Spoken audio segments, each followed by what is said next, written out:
Hello and welcome to Passing Priority. My name is Mike and today we have a deck built around Dean Uvilda and Dean Nassari from Strixhaven. Uvilda, Dean of Perfection, is a 3-mana Djinn wizard that has an ability similar to the Suspend mechanic. We can tap her and exile an instant or sorcery from our hand with 3 hone counters. Then at the beginning of our upkeep, we remove a hone counter. Then when the last counter is removed, we may cast the exiled card for 4 less mana. This means that for the cost of time, we can make our spells cheaper. However, it's our commander's other side that our deck is focused on. Nassari, Dean of Expression, is a 5-mana Efreet Shaman, and at the beginning of our upkeep, we exile the top card of each opponent's library.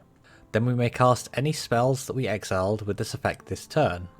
We also don't need to worry about having the right colour of mana, as these spells can be cast with mana of any colour.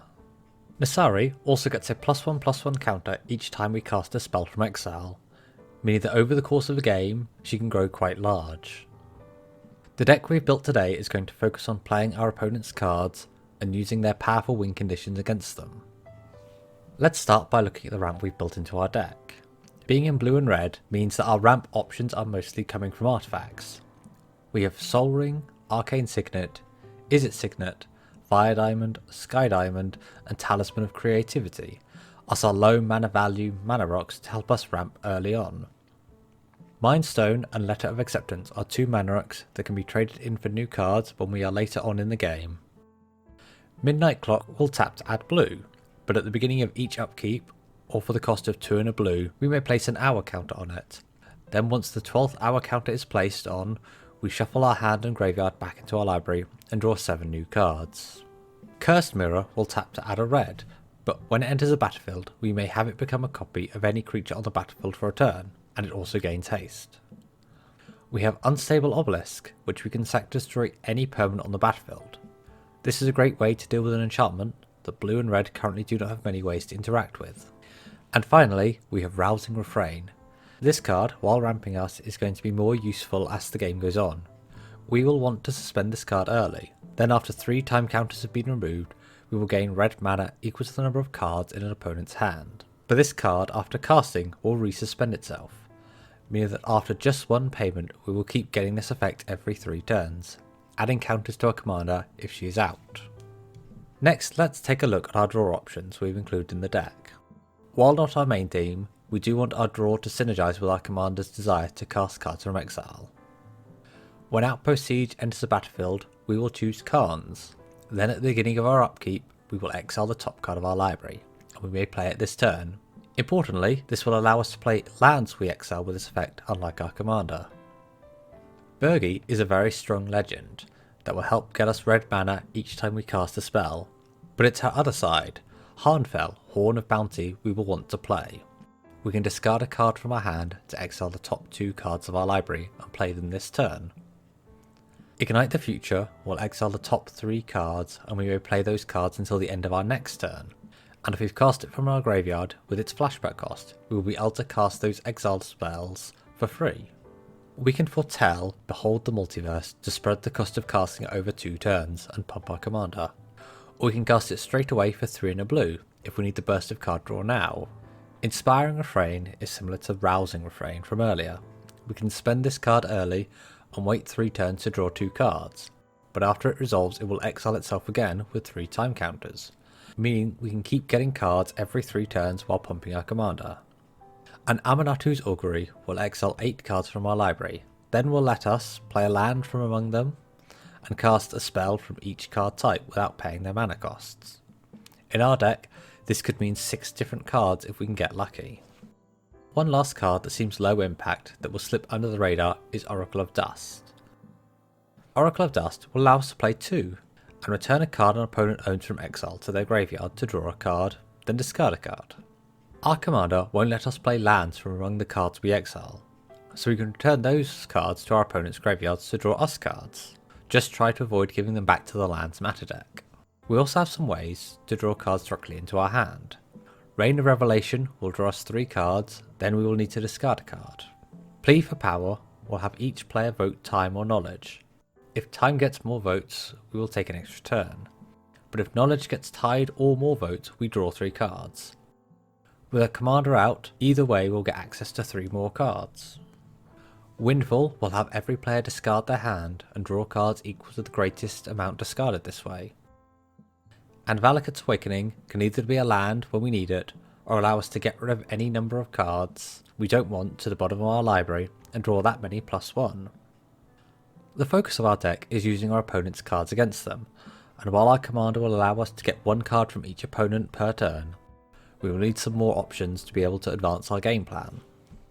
Stolen Strategy is another copy of our commander, allowing us to exile and cast the top card of each player's library. We have Etali, Primal Storm, which on attack will exile the top card of each player's library and will allow us to cast any spells exiled without paying their mana costs. On any of our creatures dealing combat damage to an opponent, Grenzo Havoc Raiser will trigger. We can either goad a creature that player controls, making it easier to get in damage next time we attack, or exile the top card of their library, and we are able to cast it this turn. Direfleet Daredevil and Dazzling Sphinx will both allow us to cast an instant sorcery from our opponents. Direfleet Daredevil will exile it from their graveyard, and Dazzling Sphinx will have our opponents exiling from the top of their library until they reveal one. Dazzling Sphinx also lets us cast it without paying its mana cost. Chaos Wand will have an opponent exile cards from the top of their library until they exile an instant sorcery, then we may cast it without paying its mana cost. Spelltwine will exile an instant sorcery from our graveyard and one from an opponent's. Then we make a copy of them and cast them without paying their mana cost. Unfortunately, this won't pump our commander, but it's a powerful way to get a cost reduction on 2 spells. We also have Mind's Dilation. Whenever our opponent casts their first spell each turn, they exile the top card of their library, and we may cast it for free. This means that if players are interacting on other players' turns, we can get a lot of extra cards from this. While we are playing most of our opponent's cards, occasionally something we want may be cast by one of them. We've included a number of ways to clone our opponent's permanents. Glasspool Mimic, Vizier of Many Faces, and Wall of Stolen Identity can all copy an opponent's creature, plus some extra utility if needed. Glasspool Mimic can be a land if we're missing a land drop. Vizier of Many Faces can be brought back from the graveyard using its Embalm ability, and a Wall of Stolen Identity taps down whichever creature it copies and won't let it untap. We have Phyrexian Metamorph, which can copy either a creature or artifact. Spark Double, which can copy a creature or planeswalker. Clever Impersonator can copy any non-land permanent, and Mirage Mirror can become a copy of an artifact, creature, enchantment or land for 2 mana until the end of turn. We can also make some token copies of our opponent's creatures. Whenever an opponent has a creature enter the battlefield, Fairy Artisans will make a token copy of it. We will need to exile any other tokens created by it, but we will get any enter the battlefield effects our opponents may run. With Mirror Mockery, we can enchant one of our opponent's creatures, and each time that creature attacks, we make a token copy of it. A great way to deter attacks, as we will always have a blocker to deal with it. Theoretical Duplication will make a token copy of any creature that enters the battlefield after it's cast. A great card to hold up against Blink or Mass Reanimator strategies. Heat Shimmer will make a token copy of any creature that we will need to exile at the end of turn, and will grant it haste. And Rite of Replication will make a token copy, but if we kick it, we'll make 5 copies instead. We can also copy any spells our opponents cast. Reiterate, Wild Ricochet and Dual Custom Mage will allow us to copy any spell our opponents cast. And Fury Storm will copy a spell and will give us an extra copy for each time we've cast our commander this game. There is a combo here. Dual Custom Mage, while copying either Heat Shimmer or Rite of Replication, can create an infinite number of copies of himself. Copies made with Heat Shimmer will have haste and we can attack straight away, and copies made with the Rite of Replication will remain on the battlefield and will need to wait a turn cycle before we attack. We also have 3 cards that can either act as counterspells or allow us to copy our opponent's spells. Insidious Will ask us to choose if we counter a spell or copy it. Psychic Rebuttal will counter a spell that targets us, but if we have 2 or more instant sorcery in our graveyard, we may make a copy of the spell and cast it. And Narset's Reverse will copy an instant or sorcery and return the original to its opponent's hand. Finally, let's look at our removal.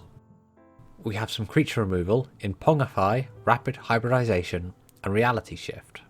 Ravenform and Resculpt will help us deal with both creatures and artifacts, and Abrade will on most of the occasions do the same. Chaos Warp will deal with any permanent, but will have its controller shuffle their library and reveal the top card, and if it's a permanent, they get it on the battlefield. And we have 2 board wipes in the form of Blasphemous Act and Flood of Tears. And there we have it, our Uvilda and Nassari deck built around playing our opponent's cards. The link to the deck list can be found in the description, and comment any card you think I've missed, or how would you have built this deck focused around the other Dean. Thank you very much for listening, and goodbye for now.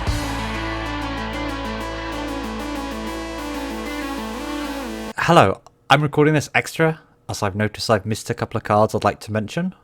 With our commander's ability triggering on our upkeep, we may want to double that trigger. For that, we have the following 3 cards. Paradox Haze is an enchantment we will cast and enchant ourselves, and then at the beginning of our first upkeep each turn, we'll get an additional upkeep step. This will mean that we'll get 2 triggers for our commander each turn. We also have Sphinx of the Second Sun. This will give us an additional beginning phase of an untap, an upkeep and a draw step just before our second main phase. And we're also running Stronic Resonator, a card we can pay 2 and tap and copy a triggered ability. This could be many different triggered abilities in our deck, but will also work for our commander's exile ability, meaning we get access to 3 more cards. Thank you for sticking around and listening to these additional cards that I missed. And again, thank you for listening, and goodbye for now.